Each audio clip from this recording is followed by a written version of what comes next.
Michael Moore sends Iran leader a direct message. Let me and millions of Americans remove Trump. Far-left documentary filmmaker Michael Moore has begged the Iranian regime not to respond with violence to the drone strike that killed the country's terror chief Major General Qasem Soleimani, promising that he and millions of Americans will get rid of President Donald Trump at the ballot box in November. Soleimani and at least 3 other militiamen were killed by an American drone strike last week at Baghdad International Airport in Iraq. Ayatollah Ali Khamenei, Iran's supreme leader, responded by pledging harsh vengeance against the United States, raising fears about a potential war between the two countries. In an emergency podcast to his listeners and the Iranian people, Moore said that although he does not favor theocratic regimes, he sympathized with Iran because of the way they have been treated by the United States. Moore said, I would like to ask you, as much as you have right to and as much as you want to, I would like you, the leadership of the country of Iran, to not respond with violence to the United States.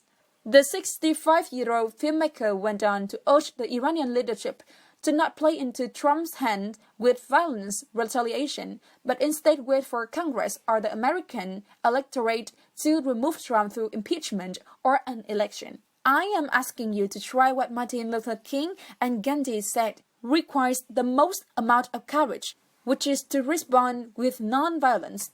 He continued, I'm asking you to leave this up to me, give me all of the 10 months, and die and millions of Americans will remove Trump from the White House. Moore says he recorded the podcast episode and sent it in a direct message via social media to Iran's leader.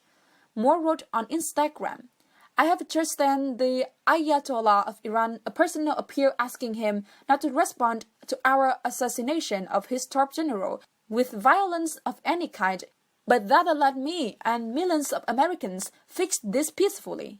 I recorded and DM'd him a message on my podcast, Rumble. You can hear it on any podcast platform like Apple or Spotify for free. We need to prevent war anywhere. Now, when the Ayatollah responds, I'll post his reply. He later shared his message with his Twitter following, describing it as a personal appeal from him and the millions of Americans who do not seek conflict with Iran. Moore wrote, I have just sent the Ayatollah of Iran a personal appeal asking him not to respond to our assassination of his top general with violence of any kind, but rather let me and millions of Americans fix it peacefully. Moore, who's a rabid supporter of Democratic presidential candidate Bernie Sanders, appears to have developed newfound confidence that Trump will be voted out of the office in November. Just last month, he predicted that Trump would win re-election for similar reasons that he famously foresaw his victory in 2016. The problem is that he will, if the vote were today, I believe, he would win the electoral states that he would need, because living out there, I will tell you, his level of support has not gone down 1 inch. He said during an interview on Democracy Now! Thank you for watching. Don't forget to like, share videos, and leave your comment below. Subscribe our channel US News Today to update information. Head up for the next video.